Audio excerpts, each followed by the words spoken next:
princess and friends. All love.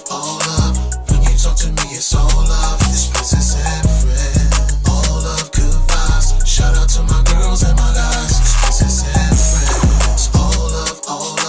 When you talk to me, it's all love. It's princess and friends. All love, good vibes. Shout out to my girls and my guys. Hi guys, welcome to Princess and Friends. I have missed you all. This is going to be an absolutely fantastic episode and I'm so glad to be back with you guys. I am here with an amazing guest, my good friend called... What's your name? I was going to introduce you. I was getting carried away. My name's Go ahead. Danny Baker. Danny Baker. Awesome. Thank you for joining me today, Danny. Thank you for having me, P. Oh, bless you, darling. You've had a bit of trouble getting here today, innit? Yeah, So you was a little bit flustered. A little bit messed up. Yeah, but it's all good. I'm glad you were here. How are you feeling? Yeah, I'm good. Yeah? Yeah, I'm good. What's that drink saying? It's all right. Yeah? It's gonna sort me out. Yeah. I've given him... And guys, look, I have to plug my sponsors. I have got the most amazing rum punch. We're going to zoom in on this and tag their Instagram. They are absolutely amazing. We've mixed it up with a little bit of this and a little bit of that. And yeah, it's doing its job. It's nice. Yeah, it is, isn't it? So, Danny, I've brought you here today because you have an absolutely fantastic story. Thank you. Yeah, you really do. And it's crazy because I never thought that I would be able to learn so much in such a short space of time, because you have such an open nature about you. Like, you're quite open, you're quite down to earth. And I did say to you that one time when I was on the phone, I was like, this is just surreal to me that I am able to talk to you and relate to you in the way that I do. Do you know what I mean? No, we're good, aren't we? We get a good little conversation. Yeah, and I think that's testament to just you and your nature, because I don't meet a lot of people that are as authentic as you. Yeah, truly. And it's a beautiful thing and it's a blessing to be around.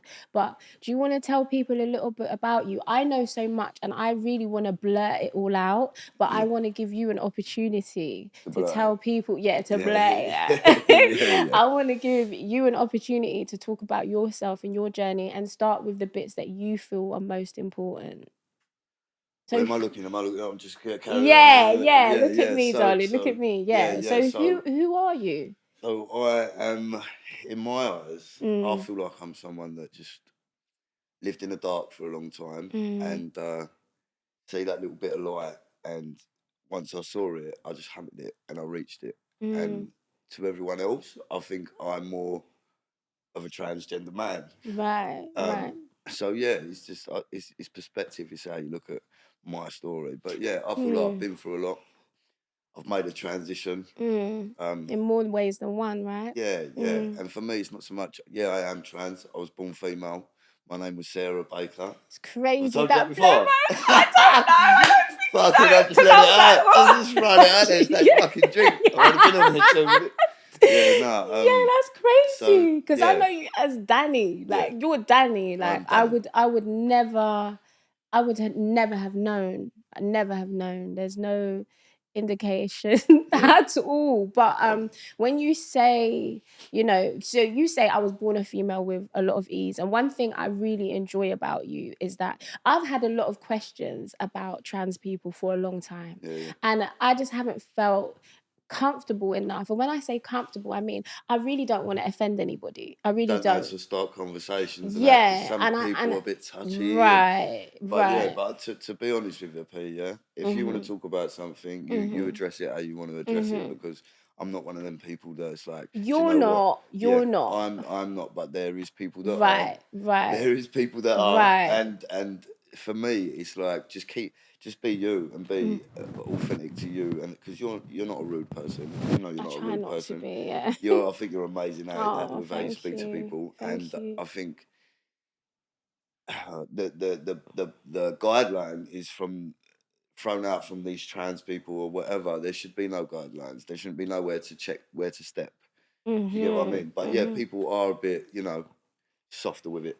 But Right, yeah, it is what it is. it's fear because we don't want to be called transphobic or Yeah, of anything course. like that, or hate speech or anything. There's so many things being thrown at you. Yeah. And I'll get into that in a little while, but I want to hear more about your journey because you have had a really turbulent and interesting journey. So when you were Sarah, you also had a turbulent time. Yeah, Sarah was bad news, mate. Sarah was bad Yeah. news. What was Sarah carrying on with? I laugh now. It's not funny. I was like a bit of a lost kid. So Right. you've got to think, like many people, I grew up. My mum and dad was together. My sister lived in the house. She's 6 years older than me. So it's like a little family setup. Right. I loved that. I'm soft. I loved it. Yeah. Then obviously my mum and dad, it just become a myth. They don't like each other. They didn't like each other. And like a lot of families, mums and dads fall out, but I saw a lot as a kid. And as I was actually a little girl, you got to think to look at, but in my mind, even as a little 3-4-year-old, I was a little boy. Really? So can I ask you your earliest memory of thinking that you were a boy? What age was that? So young, I was about that big. What's reception at school? Reception is, Like I think, three. 4. Yeah. Yeah, I was running around like I'd get taken to the school gate and I'd have my long socks on and that. Okay. You know what the girls used to have to wear. Yeah. And I used to just, as soon as I got to the school gate, I didn't know about trans people as a baby, but I knew that wearing a school dress and high socks with patterns on weren't for me. Related to a girl, yeah, right. It just made me uncomfortable from very young. School photos and stuff, I used to just take one earring out because in my mind, geezers only wore one, or men only wore one. So it was like just little things that you notice growing up. I played kiss chase with the girls, rather than them run away from me. Like, oh no, it was like they played with me. It was more so my energy. I don't think there was any testosterone that made me who I am. I was already who I was. So to those that would say, well, you were emulating something, you were mirroring some type of behavior that you'd seen, whether it was your dad, whether it was a close male cousin or something like that. What would your response be to that?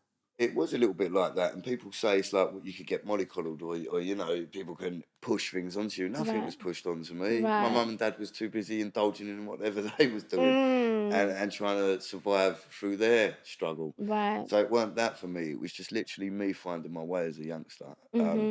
My mum and dad broke up when I was 8 years old. It was so violent indoors, like a lot of violence, quite bad violence. And like I say, from being young and being a boy in my mind, there's that automatic protection. I feel like I need to protect my mum. I need to protect the lady.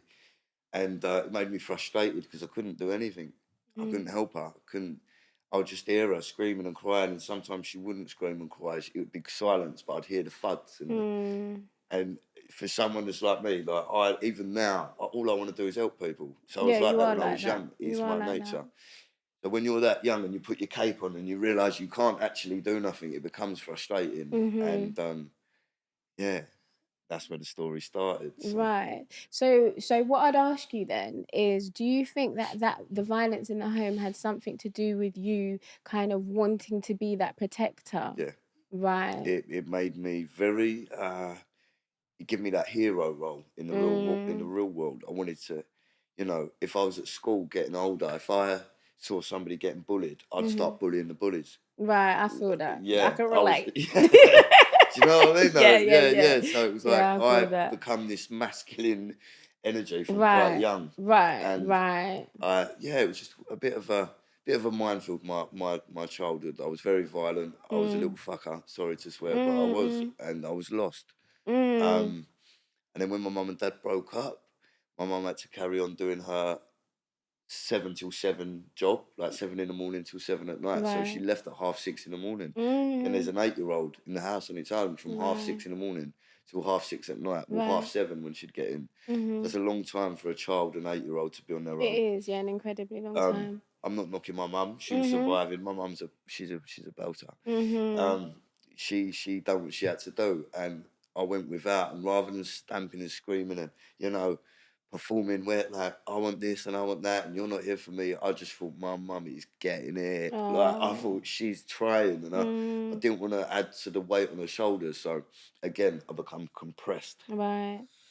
And yeah, as I got older, I ended up in prison. Long story short, I went to 3 different prisons. Wow, Danny, what 13 happened? times. So this was when you were still Sarah? Yeah, Sarah went to prison. Yeah, Sarah went to Holloway the first time, and she was. I'll say she because it was. That's how we past did. tense, yeah. Yeah, yeah. Took him to Holloway prison at 17 years old. Wow, that's young. I grew up in Essex as well, like a little place called Canvey Island. So prisons. I know it sounds a bit stupid, but much as I was streetwise and I was about that life, I was still very naive, so I didn't even think prisons existed. Really? Like in this country, I was that much of a little bastard. So you was outside doing all these things? Yeah, I was just feral. So like, what did you think the consequence was going to be? I just thought I didn't think there was any. Okay. Until I got put in this sweatbox, in the handcuffs, and I thought, well, you're going to see what you're about now. This is obviously fast forward to like 17 years old, 18.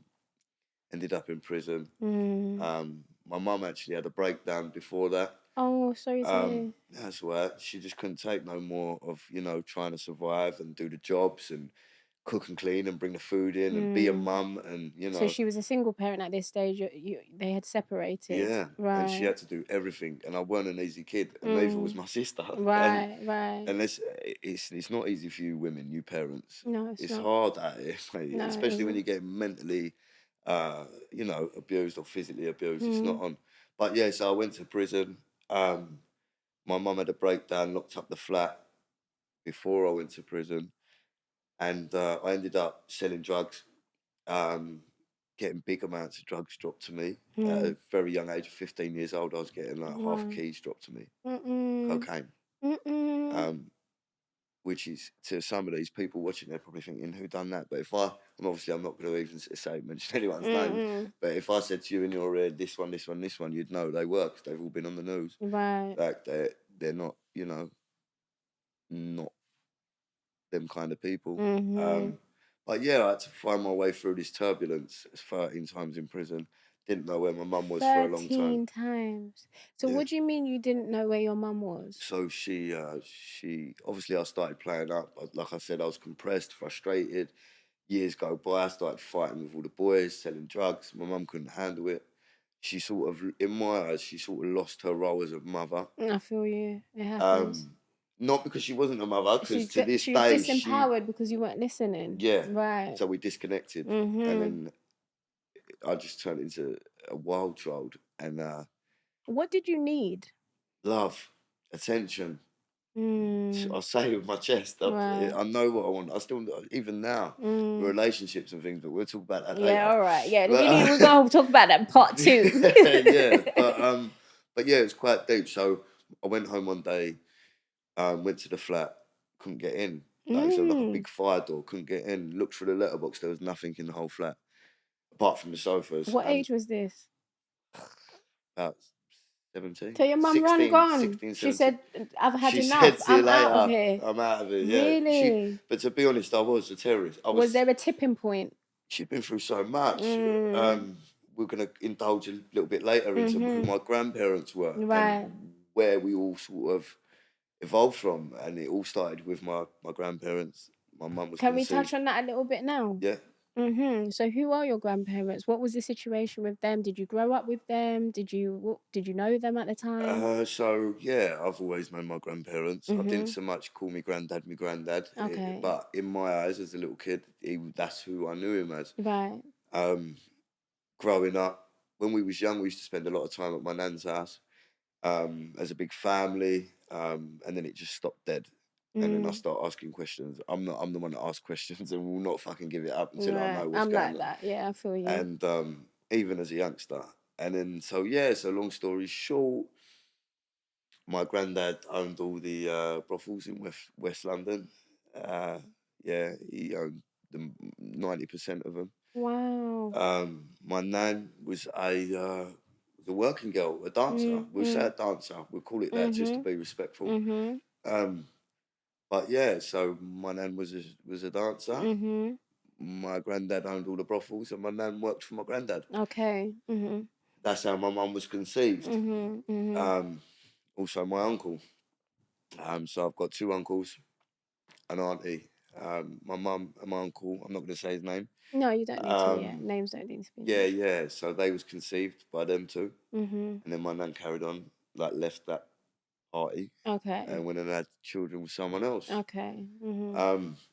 But yeah, so my mum had to deal with that lifestyle. My mum. Oh, so. Yeah, she'd already been through it before my dad. Oh. She'd been through it as a youngster, 12 years old. My mum was a grown adult, having to look after her brothers and sisters because my nan was out doing what she was doing. Oh, so when you said your nan moved on with somebody else, this wasn't until your mum was actually 12 years old? Yeah. I see. Well, just in and out. I think they was conceived. They'd done a bit of work, spent a bit of time around each other. My nan become a grafter.